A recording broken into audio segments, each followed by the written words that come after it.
Working with wildlife is never predictable. Every day brings a new challenge and a new lesson. Whether in a controlled facility or deep in the wilderness, veterinarians must adapt and act with precision.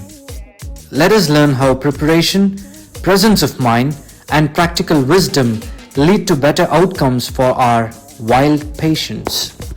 Today, I would like to discuss something about the common challenges what generally the wildlife veterinarians always face in the field. So as we know that wildlife veterinarians are two different kinds. One is captive wild animal veterinarians and free-ranging wildlife veterinarians. So I just wanted to summarize and give my thoughts on the challenges faced by both these veterinary fraternity working in wildlife veterinary practice. So first I would like to talk about the captive wildlife veterinarians and their challenges faced in the field. I just wanted to narrate about the simple challenges to a maximum level of complicated challenges what we always face in the captive wildlife veterinary practice. The primary one is resources. As we all know that we have limited resources with respect to even equipments or a lot of investigation procedures and mechanizing so much of advanced technologies or advancement in doing some kind of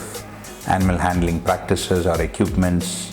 or even devices which are really animal friendly or even vet friendly, which needs a lot of resources. The other thing is even a simplest point of accessing international journals is one of the challenges we always face, because all these peer-reviewed journals are paid journals, and until or unless we subscribe, it is not possible to access some of these journals to upgrade our knowledge. When we are talking about knowledge, again, knowledge sharing itself is a big challenge in captive wild animal facilities. So we don't have a common platform, or even if we are trying to do some kind of firefighting ways of finding some kind of clues or even identifying or finding out some kind of informative treatment procedure or innovative treatment procedure or successful treatment procedure, there is no such common platform available to share our knowledge until or unless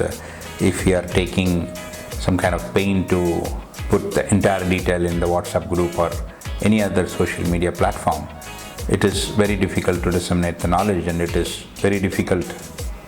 to understand or to know that someone has already broke their brain or mind and then did something good which can be easily copied by the younger generation.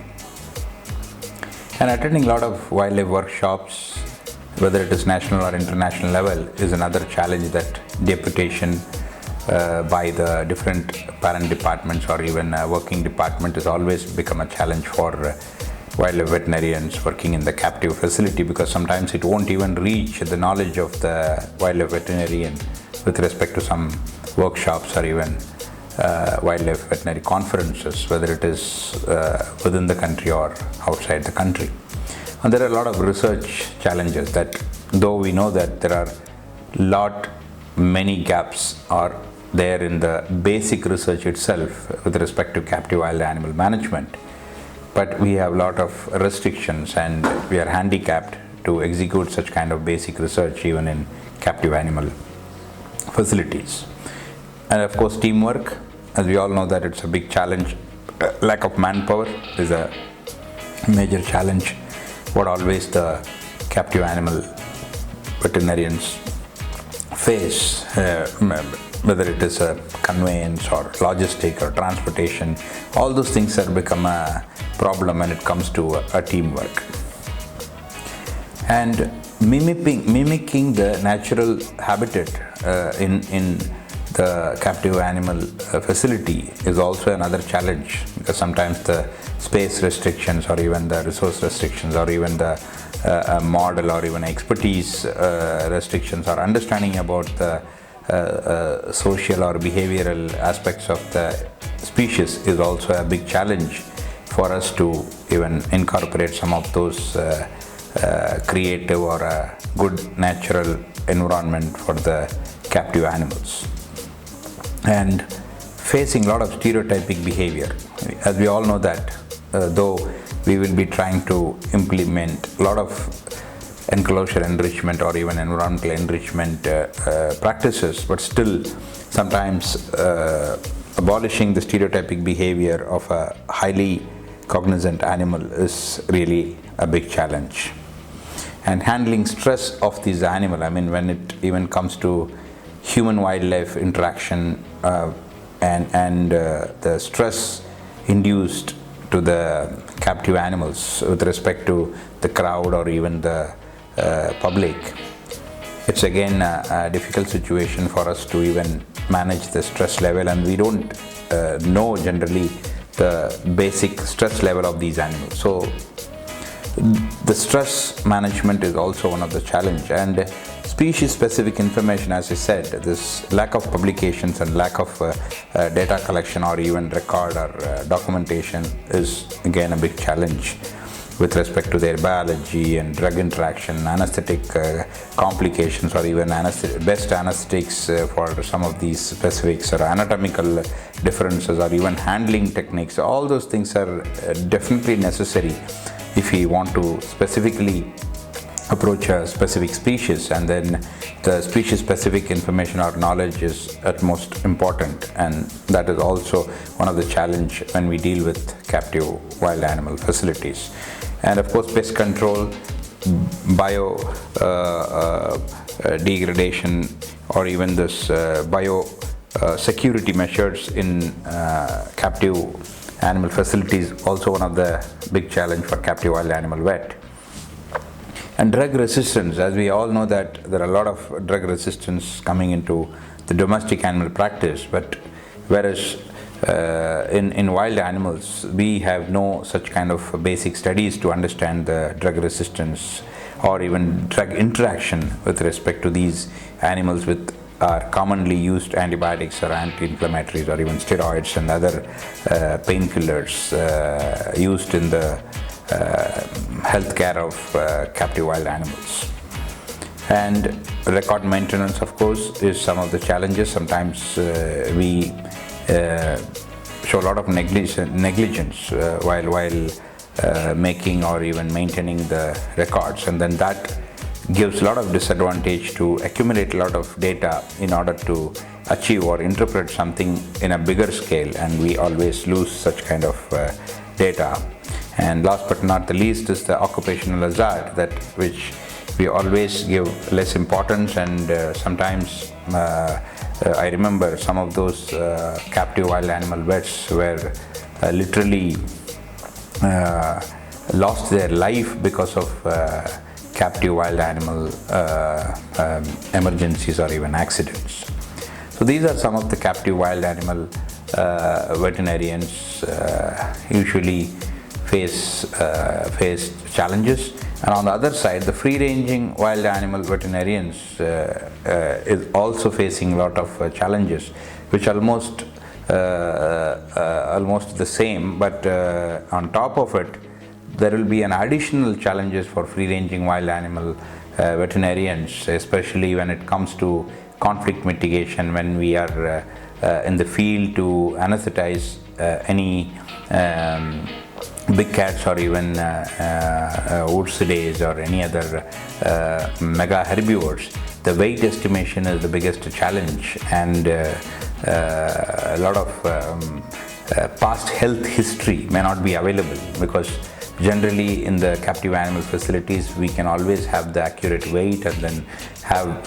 the blood collection done, even whether it is through positive conditioning or through a squeeze cage or a crush cage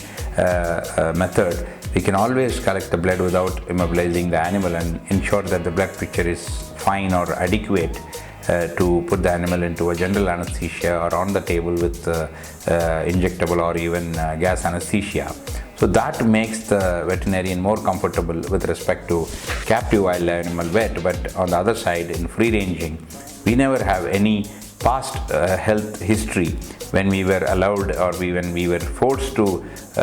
do a conflict mitigation situation through anesthetic procedure. So as usual, the manpower, conveyance, transportation, logistics, resources, and the permissions when it comes to free ranging wild animal care or even sometimes conflict situations. We always take a lot of risk without even taking the written permission, though the Wildlife Protection Act says that the ultimate authority is Chief Wildlife Warden, and then many a times it is practically impossible for us to get the written permission from the higher officials. But still we will be having a lot of faith and then also take a lot of risk in order to do the procedure to save the animal's life as well as the public or even the environmental disasters, so that the animal will be safely handled and then secured and then put them back into the wild or even in a confinement, so that there won't be any human casualty as well as the animal casualty. And as usual, teamwork and management related activities like even the crowd control or even zoonotic disease risk is also one of the major challenge which always free ranging wildlife veterinarian always faces. And then as usual, that species specific information and safety for an animal as well as the human during the conflict situation is one of the big challenge. As I said, that we need to act quickly, and then though we know that there are some practical hurdles or even red tapeisms are there, but still we will be taking a lot of risk to avoid any such kind of casualties both from the animal as well as the handler side. And the availability of number of anesthetic drugs or anesthetic agents are always a big challenge for even free ranging wild animal vet, because even in captive animal facilities it is easy to use our own and age-old xylazine ketamine drug, but when it comes to free ranging we need to ensure that the quantity of the drug is very less, so that we can deliver the smallest dart and then in a very accurate way, and then it acts quickly. So the efficacy of the drug and the volume of the drug and the distance can be injected by the vet. All those things become a challenge, and though we have some good anesthetic drugs available across the country, but within the country it will be very difficult to procure, and there will be a lot of red tapeism with respect to importing anesthetic drugs or narcotics especially. So these are all the other challenges with respect to anesthetic agents and procurement of anesthetic agents. And the other challenges like climatic variations, whether it is a sunny day or a rainy day, these things makes the life of the free ranging wildlife veterinarian to reach to the place where the animal is suffering or displaced or even need to be rescued or rehabilitated, or even sometimes to attempt or even attend or conduct post-mortem procedures in the field. These are all the climatic challenges the free ranging veterinarians always needs to find. And sometimes if it is a age-old or a dead carcass of so many weeks or months old, sometimes it is very difficult to even identify the species of the dead carcass itself is a big challenge for the free ranging wild animal. And when we write the post-mortem reports, it has to be very well mentioned. I mean, it should be carefully written so that there won't be any kind of blunders we make with respect to the species or even the gender or even the age identification of the carcass. So that is another big challenge, and of course the life-saving drugs or the emergency drugs in the field are very, very remote and very, very less possibilities. Sorry. So we need to ensure that this life-saving drugs and emergency drugs are adequate so that the free-ranging veterinarians will always have less amount of risk and ensuring that the safety of the person and the personal safety and the crowd safety and also the animal safety is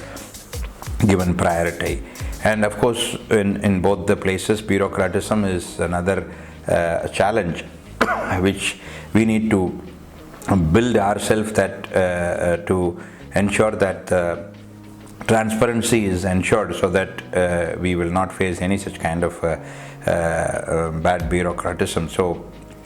it is important for the veterinarian to ensure and to be adequate or even appropriate with respect to a kind of leadership qualities and also man management or the people management or people managing skill is also one of the important area where both the captive wildlife veterinarian and free-ranging wildlife veterinarians should give importance to ensure the smooth functioning and eventually a better success in the conservation of wildlife.